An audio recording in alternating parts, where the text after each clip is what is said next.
My name is Nick B, and let's get into this week's futures overview. So, starting with the Forex economic calendar, Monday we have core retail sales, Empire State Manufacturing Index, retail sales at 8:30 a.m. EST. Tuesday, FOMC Barkin speaks, and oops, I think this is the wrong week. One second. Yes, that was the wrong week. Let's go over it again. Okay. Monday, there's nothing going on. Tuesday, in terms of news for this week, flash manufacturing PMI at 9:45 a.m. Wednesday, nothing really durable goods, but Thursday we have advanced GDP at 8:30 a.m. and unemployment claims. 10 a.m. we have pending home sales. 8:30 a.m. we have on Friday, we have core PCE price index. I think that's going to be the big one. And then at 10 a.m. on Friday, we have consumer sentiment. Okay, so PMI on Tuesday, Wednesday's dead, Thursday's advanced GDP, unemployment claims, and then Friday PCE. Okay, so it's going to be an active week. Not really. I believe also there's Tesla earnings on Tuesday. That's going to be interesting. But with that said, let's talk about futures. So let me pull up ES on the big picture. Let me clear this out entirely.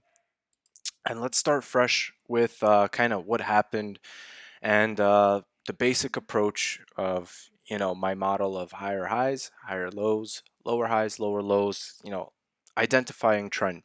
And as always, price action is always first. Then we take a look at, the indicators like the exponential moving averages. But for now, what happened, right? So this, in a sense, is a correction, almost. My call out from last week, I was way too early with it. I was side by side with Carlos. I agreed with him seasonally. We should have seen a little bit more of a push, at least to tap the all-time highs, but that wasn't quite the case. As soon as I saw us rejecting on Monday 5,200 on ES, I'm like, it's over. And then we started the pullback. We had that 6% pullback to the downside, almost 7% maybe. If I'm not mistaken, a 10% correction off of 53.33 is at 4,800. 4,800 we have literally right in this area. What's interesting about it also is this was the last area where we had a base for about a month, I want to say, until finally we broke out of it. We had, a bit of a retest, not really. We didn't quite touch up on those zones. And then, we just continued making higher highs, higher lows. And the trend kept going, but now we're spilling over. Okay, so what do we know? Well, in this case, on the daily, it's already too late to assume direction. You're already mixed in the jumble of the zones. What I can identify on the daily from the trend up is as we were going higher, making higher highs, higher lows, higher highs, higher lows. That's going to serve me more as a guide to the downside. In terms of upside, I'm going to break this down on the intraday. We'll go a little bit deeper, but for now, let's talk about downside because, the reoccurring thing that we've definitely been experiencing into last week is every rip you just short it. It's not really a buy to dip, but it's more of a short term, short the rip pullback, if you will. First and foremost, we're going to go over quite a few levels that we've been talking about for the last 3 weeks. So let's start with 5167. All right, we spilled below that on the daily. We almost got tricked because it seemed like price wanted to break above 5200, 5220. I talked about it last week, but that was the juke. That was the fake out. That's where we started to fade. Then we got the breakdown. Then we got the sell off. So I was way too late with my timing for last week. Okay, so the fact is we broke down. We broke the first higher low. Now, for for you to see a trend reversal or a trend change, for me at least, what I look for is a breakdown of two previous higher lows. So in this case, 5166, 5167, that was the first higher low. We broke that. At the next support, the next target to the downside was 5060, if you guys remember, we were talking about it. So I'll mark that off as well. All I'm trying to do is I'm trying to identify floors to the downside, and then in terms of upside, we'll take a look at that in a second. But first, what are the facts? Okay, so we broke down. Okay, We have a limit up right now. So right away on the daily, I'm thinking one of two things. Either we're going to come back up right now towards 50-60 on ES and reject below it, giving us room to come back down towards the session lows of 49.60. And ironically, not ironically, but coincidentally, the session lows of 49.60 just so happen to be a previous higher low right over here back when we made it in when was this? February 21st of 2024. Okay, perfect. So I'm going to go ahead and mark that level off for myself as well, because that's going to be a floor. With that said, you know, let's talk about a little bit more downside, because again, a 10% correction off of the all-time highs on ES lands us towards 4,800. So I'm going to mark that level off here. I'm going to make it a little bit different. So kind of just a level to keep an eye on, but not take seriously. Not yet, at least. Not until we see a breakdown.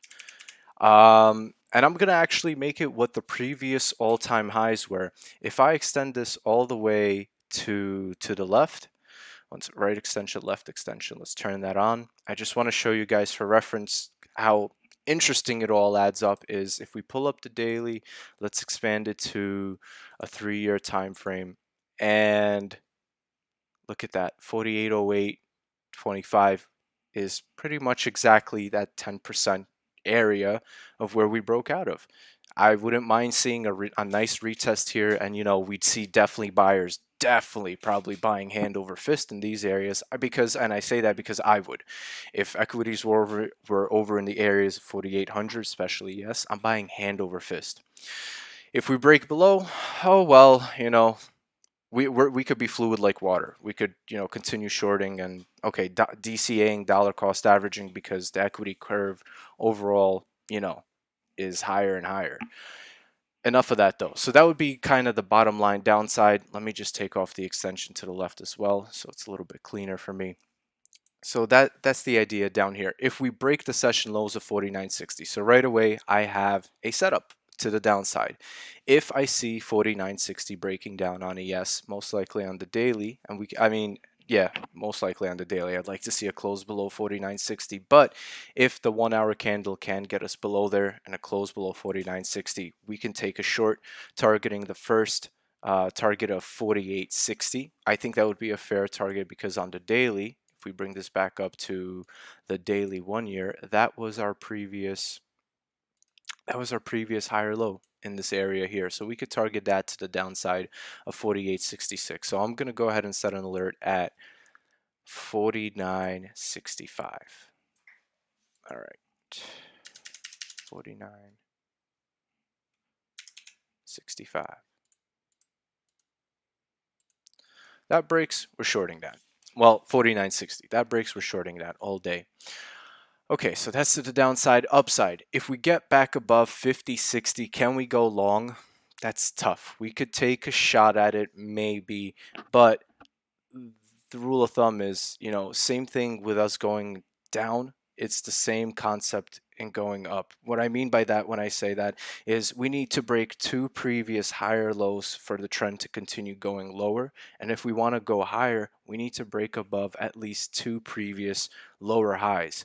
On the daily, the lower highs, you can't really point them out here except for the lower high of, the areas of 52, 52.90, 5300. That's a stretch. I can break this down to the 4 hour, right? And the intradays are definitely going to give me a clearer idea of lower highs, right? We have one here at 50.95. So technically you may be thinking, oh, well, if we get above 50.95, that gives us the green light that we have room to come back towards 51.66 or at the minimum 51.23. I want to say yes, but the reality is, at least from what I've experienced and last time I went through such a zone when trading, is you're timing it. You're definitely going on a whim. That's just the reality. The only way you can get that confirmation, at least from what I understand, is because we haven't created any new lower highs. On the intraday, yes, these are lower highs, but tell me, with a certainty, that we're going to go higher. You can't in these areas. You're in a sense taking kind of a guess at it because there's nothing stopping from price breaking out of these areas, coming up to maybe 52.12, 52.20 again. Maybe you tease us and you come up to 42.80 and then sell back down. We want a little bit more certainty, and I feel comfortable with that, definitely on the higher time frames. Again, just for the simple fact of how clean we broke down the floors on our way down. So on our way up now, it's different. It's not as clean as it was on our way down. I'm trying to tell myself that, at least, because that's what messed me up in the last environment that I traded to the upside. I was thinking too much on a whim on the intraday lower highs. Again, it's plausible, it's doable, but I want a little bit I want a little bit more certainty. And with that, I'm gonna say that same as 51.66 was that first breakdown level that was going to be the beginning of seeing more downside. Same here. You get above 51.67. Maybe I feel comfortable taking a bite to go longer towards 5,300, and then 53.33 that breaks. I'm definitely going long again. To buy in blood here is not a bad idea, but again, let's be real. Let's talk about these setups. What are the odds? What are the chances? So it's a clean 50-50 from what I understand. Is we bounced on the daily 100-day EMA, right?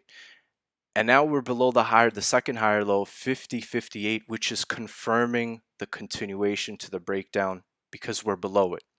Now, if we break back above it, again, even on the daily, I can't with confidence say that this can go higher. I can't. I need a second break of a lower high at least above these areas to at least get an idea that I'm not getting faked out, if that makes sense. The other side of it is I kept talking about 17,530 NQ, and I believe it was 5,000 on ES last week as kind of the bottom side target. And what made me kind of pick out those targets? I was relating them to be my 20-day EMA on the weekly. And I want to bring this up also for a second because again, we're just going over scenarios here. Let's be real, because there's a lot of things that can play out. We want to protect our capital more so than compound it at first. I want to understand what's going on. Okay. So we were targeting 5,000 to the downside, and mainly that was because, well, we already broke the first higher low. Once we broke the second one, you have that confirmation at 50.60 to close your eyes and target the next support, which would have been 49.60. Now, that's a bit of a stretch. About a 100-point drop, on ES. Again, it did it, but at first, with no headlines, that's a heavy move. So at least I wanted to find some in between ground where if price started to slow down, I'd be able to either secure profits on the way down or get a confirmation that we can spill over. And 5,000 was that level on the weekly. Super, super important. Reason why is because, again, we closed above it on the weekly. What are the odds right now, this next weekly candle that's developing, they take us up to 50.60? If we can break above 50.60, we may have room to come back up to 51.66. And maybe if we get above that floor and hold above it, maybe we have a chance to buy dips again. But until then, just in the back of your mind, keep the idea of if we cannot get a close, a 1 hour close above the previous resistance levels, most likely we're going to see a completion of that spill to the downside. And I think this week coming up is going to be heavily dependent on that. It's either we're going to close the weekly candle below the 20-day, and what that does is it gives us room to now visit the 50-day on the weekly, which is at 47.18. Although I don't even think we'll get to 47.18. I think maybe we come down to 4800, scare a couple of people, and then bounce out of there as a 10% correction. That's a possibility to the downside. And this is just ES, right? Um, so downside again, I want to say 49.60 breaks, you definitely have the green light to short down towards 4900, really 4800, 48, 4800 to 4840, I would say is my target. Why 4840? Well, right here, that was kind of the resistance that we made, the all-time high, if you will, the higher high before we had that continuation. So that would be the downside target, right here. Again, in terms of upside, we got to be careful because we're playing in a hot area. Not everybody wants to buy right now, and I get it. When the time comes to buy, you won't want to. Walter Deemer, awesome dude. But, the only confirmation, I think, the start of one at least, is if we get a close above 50, 58, 50, 60 on the weekly. At least that would be the start of it. Because again, if the weekly closes below this 20-day, which is 5,000, good night. It's going to complete that correction. And again, we'll revisit next week and see where we go from there. I don't want to call out too far out calls because clearly the timing isn't all there for me. And I seem to be better off identifying kind of what's might unfold, week to week. So that's with ES. I know I didn't go too much into, the upside of ES. And again, let's quickly touch up on it. If we know we broke below the two previous, higher lows, and we know kind of as long as we stay below it, that's gonna keep price continuing to the downside. But and then to the upside on the higher time frame on the daily, again, we're not able to identify those lower highs. I can do it on the 4 hour, but again, the smaller kind of we break it down, the less of a big picture I see, the less I trust it. Because, this could all be just momentum driven. It's all hype, and then it gets sold back down. Maybe we get above here, maybe we get to this level here, and everyone gets excited, and then it gets sold back down. I need a little clearer, confirmation to the upside. I would say, let me take a look at the daily really quick.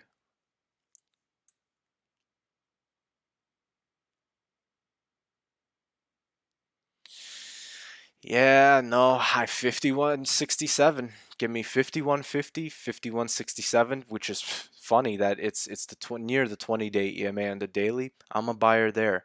Everything here, the conviction, the idea at least is short the rip.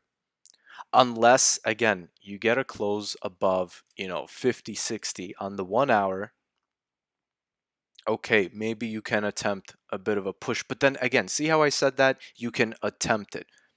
Forget about it. Don't attempt anything. Go with it rather with certainty. So I would say a break of get at least above 52.20, where last time it juked us out on Monday before this big spill on Israel Iran headlines, and then we can recover that move. We'll see. I know a lot of guys who want to be buyers here too, but we'll see. We'll stick to our Sunday trading rules. Ew. 1 minute on the Nasdaq. Get out of here.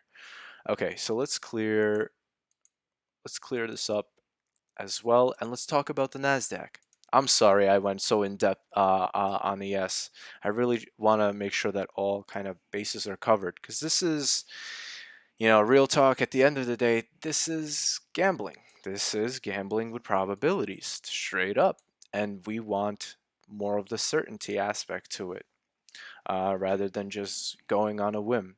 Because that's kind of what also throughout our trading edge, that's what helps us keep our gains rather than just compound it. All right, starting with the NASDAQ. And again, I could do it like ES where we identify the higher lows. And probably I should do that. Yes, let's do it the same way I did it with ES. But I want to talk about NASDAQ on the weekly more, and I'll explain in a second. Okay, so similar with ES, how I said a 10%, from the tops was around 4,800, 4,808, excuse me, 4,808, the previous all-time highs from like 2, 3 years ago. Okay, similarly, a 10% correction off the top of the Nasdaq comes out to around 16,840. So let's blow NQ up on the 3-year daily, and let's identify 16,840. Okay, so that's right here.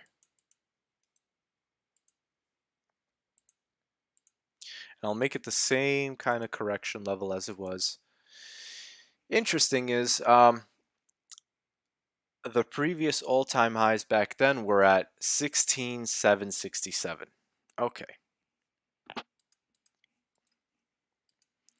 I'll keep this zone in mind so that if and when price does enter it for whatever reason, I'll stick to sitting tight specifically in this range, make sure not to kind of guess on direction until we get out of it, but that would be kind of the worst of it, if you will. Okay, the other thing on the daily, our 20-day EMA just happens to line up to 17,952, and that's also where we try to make a second attempt to get above the breakdown of the first higher lows to the downside, which was 18,000, and we couldn't do it. Let me zoom this back in. I just wanted to show out where, how close to the previous all-time highs that 10% correction kind of comes up to. It's real close. Okay, and now let's talk about identifying the higher lows, kind of the floor of it. All right, so let's start with 18,000. Again, I'm reiterating a lot of the levels that we talked about the last 2-3 weeks. So let's just brush up on them really quick. Okay, so 18,000 was first. 17,830 was second. You could see the wicks here. We kind of bounced up off of that level back in February, made highs of 18,376, only to come down to it and bounce right off of it. Super key. All right, so that was our second higher low. Once we broke that, gave us a clean confirmation down to the next higher lows, which were over at 17,380, which was this wick. Okay, a break below that, we're targeting the next higher lows, just so happens to be at 17,210, and below that, you were really looking at 16,700, 16,850 areas, basically your correction area territory. I would say if 16,700 breaks down and you get a daily close below that, good night. I mean, it's good night markets. But again, if we can bounce off of 16,850 or even the 17,000 psychological support, if we could bounce off of that and that's the worst of it, great. But looking at the NASDAQ here too, compared to ES is a little bit behind, I think, on the NASDAQ, but seeing that the NASDAQ is above 17,210 gives me an idea that maybe the worst of it is over here. Maybe this is where we're gonna start buying, and these are the few levels that we're gonna look at. Again, we can't really rely too heavily on the previous higher lows as our targets to the upside, but we can use them as guides. So the idea is if we can get a close on the daily above 17,210, there we may or may not have juice to retake 17,380. Maybe we come up to 17. Yeah, that's a stretch. That's basically 18,000. Oh, excuse me, 17,830. That's a stretch actually. And let me explain why for a second. You see this candle right here on the daily. When was this again? 418. When we wicked up to here and then we rejected that area, we couldn't get back above 17,830 and it decided to flush. Let's identify that on the weekly really quick. Okay, perfect. So the weekly middle ground is our 20-day EMA.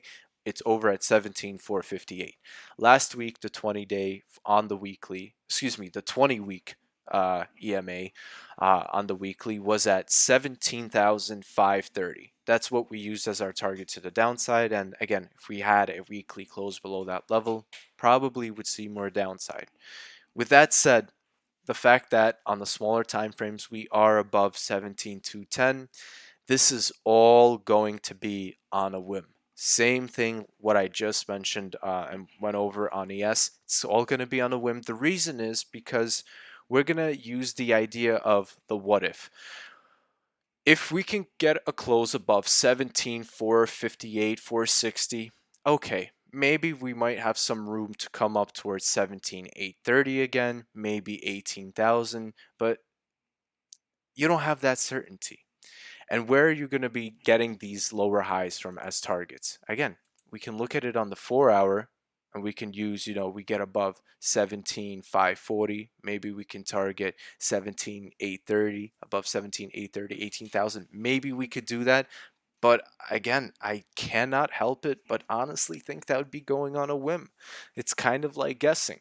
Unless, we can babysit that position, have a proper stop, and ride out a solid long, no issues. Cool. Or at least if on the daily we can get minimum a close back above, I believe, the 100-day. I believe we're below it. Yes. The 100-day on the daily is over at 17,453. If we can get a close above that, maybe we set a stop slightly, below 17,380 and attempt to swing towards back up towards 17,830. Notice how I'm hesitating between these areas because it's most likely a garbage setup, if I'm being honest. Because again, it's easy for us to target the downside levels because all we got to do is target the higher lows. But where are my lower highs? This has been my struggle here on the overview, kind of for identifying direction, if you will.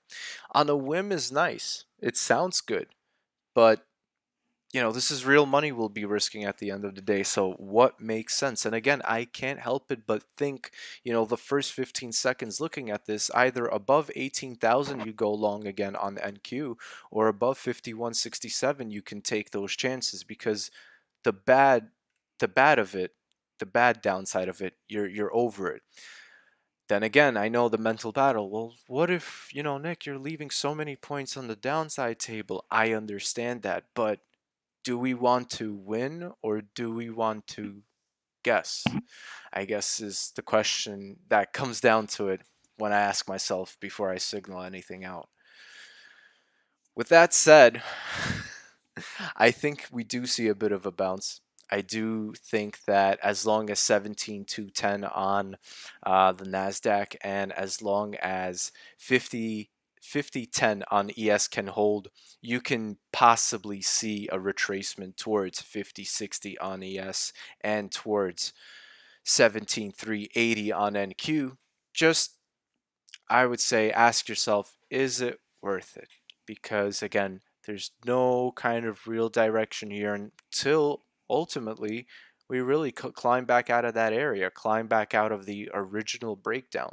And then I could take a shot, calmly targeting the previous lower highs. Because again, it's, if we get above this level, for us to, which is 18,000 on NASDAQ, and you take a long, okay, you set a 50, 100 point stop, maybe 120 if you really want to swing it. And you target from 18,000, you target 18,500 probably with your eyes closed. Because on the daily, as long as 18,000 holds, you're going to get those points. Now, if the daily closes back below 18K, okay, cool, close it. You close out the position and that's fine. But for me to sit here hours on end to kind of chase where price action is going to go, we're not really going to do that.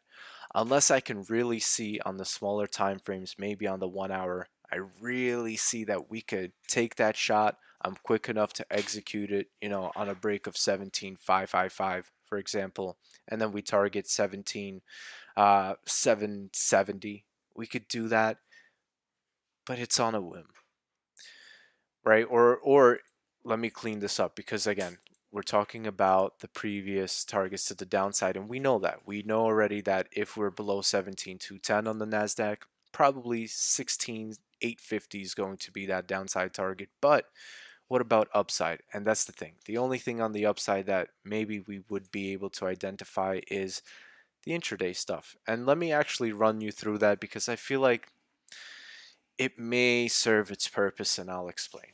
So let's start with the lower highs, and let's really quickly run through it, because I'm going to finish up here. 17,555. I'm going to do this on ES as well. 17,770. Let's talk about this one. 17, basically your 18,000 area. Then you have 18,3. What's this? 18,350. Then you have 18,5.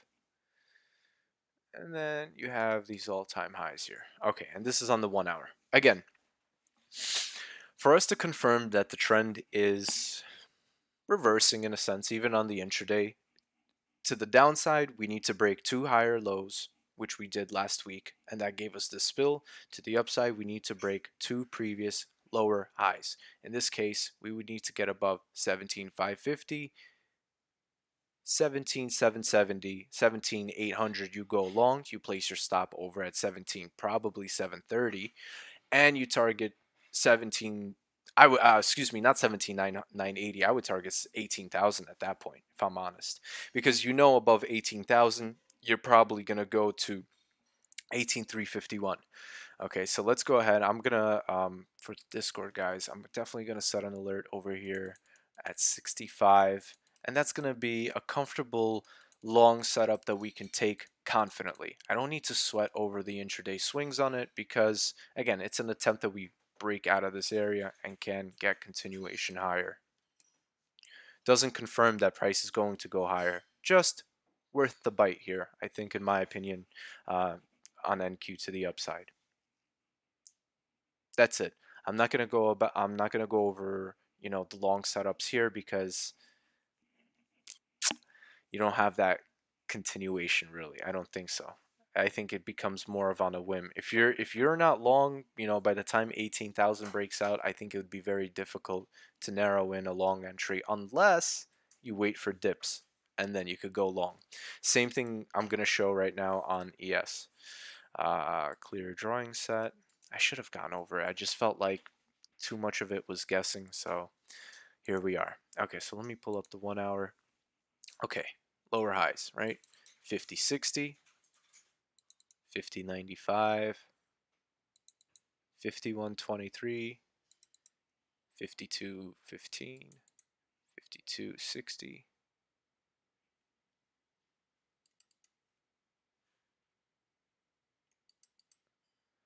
Why did I skip this? Because weakness. I'm not gonna really plot weakness on the chart. Okay. First lower high, second lower high. The 1 hour stays above it, which is over at 50.95. You go long. Problem is you need a wide stop. That's the issue. And when you're probably 10 points green and on ES, I would probably narrow in that stop loss to secure the gains just to avoid a loss in case it reverses midway through. But definitely the first target above 50.95. I think 51.20 should be no problem. And then if you start to see 51.20 breaking out and you have a stop, securing 5 points, 10 points profit, and you feel comfortable letting it ride, you definitely have all that room to ride back up towards 52.14. And again, 52.14 breaks. Again, I think it's going to get that continuation. I think you're just going to be way more on edge trying to go long in these areas rather than the second lower high of 50.95. So I'm going to actually personally for myself, I'm going to set an alert at 50.95. That breaks. Wonderful, we can go long. Or at least if we get to that area, maybe we pull back, retest 50.60, we go long off of that. Easy, easy, we can go long and target the previous lower highs. With that said, let's see how this week unfolds. VIX, I don't believe, is 1883. Yeah, that's a bit shaky. Let's see if we can stay below 20. If we can't, well, probably the rips are going to continue get sold off. And with that said, I mean, that's all we're really looking for. Other than that, that is all she wrote. Thank you for your time, and that is the futures overview. Have a solid trading week ahead.